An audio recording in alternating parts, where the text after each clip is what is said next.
I've taken a few strange substances, Gerard. Not that I'm suggesting your performance needs enhancing at this stage, Mike. Tippett and, of course, the Adelaide Crows. Yep. Two issues came out of that. One was, I guess, the suspension of Stephen Trigg for 6 months, and, of course, the fine to the Adelaide Crows of $300,000. My estimation is one probably cancelled out the other, so the Crows probably got off with it relatively lightly from a financial perspective. Correct, and Stephen Trigg will probably lose, I reckon, $300,000 because, but the Crows aren't allowed to pay him, and presumably they'll pay Rob Chapman or Nigel Smart or whoever's doing the job in the interim, won't they? They won't do it for nothing. Well, I think Nigel Smart's been added in a new role, whether or not it's going to cover. Well, the acting CEO won't be doing it as a labour of love, Gerard. I think that was the chairman, wasn't he? Yeah. Yeah. Well, I'm not sure he'd be getting paid, Mike, but maybe he is. How do you like? How did you go with the suspensions? Blucher was suspended for 12 months by the Players Association, and Stephen Trigg got 6 months from the AFL. The AFL, yeah, and Kurt Tippett got 6 months. I think Tippett's the unfortunate one in this. Well, relatively speaking, if you look at it, the career of a player as opposed to a career of administrator, Tippett's been. But more so than that, Roos. Like he's doing a bigger proportion of his working life. A bigger proportion. More so than that. Now, I'm not pointing the finger at any of the others involved in this, but he's a kid. Yeah.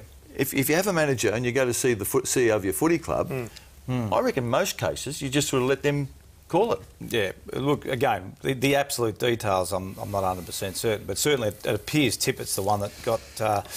Hung from the rafters, no question. I'll tell you what I do know about this episode, Gerard. This nonsense that the Swans... this is probably difficult for you, but that the Swans can't get Kurt Tippett because they won the flag. Yeah, I think they've been more crucified than any other club because they've won a flag and they've gone and recruited So if they had have gone out in the first week of the finals, it's okay to get Tippett, is it? Seems to be the logic. Yeah, and that they can't pay. Well, of course they can pay. I mean, they've tipped blokes out that are worth $1 million, and the cap's gone up. Here, have a look at this, Gerard. The blokes, the outs, led by Mark Seaby, saved them $980 grand this year. The cap and the ASAs are up 600. There's 1.58 million they've got to spend.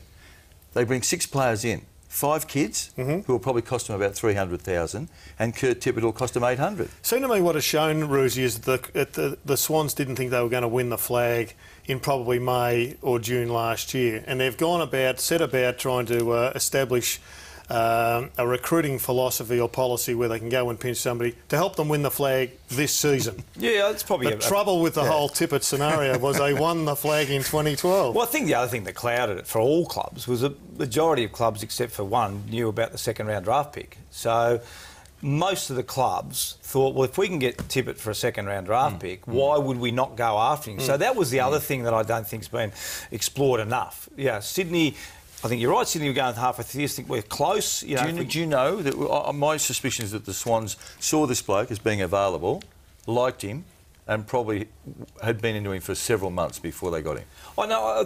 I can't talk now, but what we used to do when I was coaching is you used to put halfway mark. You used to put a team on of free agents, call it now, or guys that might be out of contract.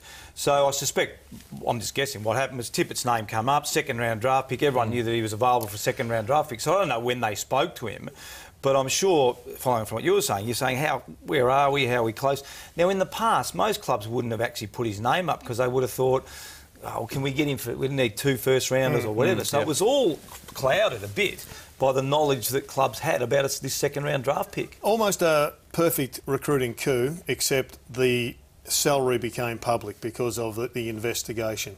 Any issues with that for the Swans in the next few years and players, I guess, assessing that he hasn't really delivered what he needs to earn that sort of money? Yeah, look, I've been asked a fair bit about this in relation to the Swans and the culture, and I've never, as in my playing days or even coaching, I've never seen players that worried about what other players are getting paid. You know, it didn't worry me at all. I don't think it'll worry any of the Sydney players. I don't think it has any impact whatsoever. Everyone gets a chance to negotiate their contract. Do you rate him as... Do you think it's a coup, or do you think he's just going to be... I think it's a good pickup, yeah. Righto, Mike, you said you were going to come off the long run for the tanking issue. Yeah.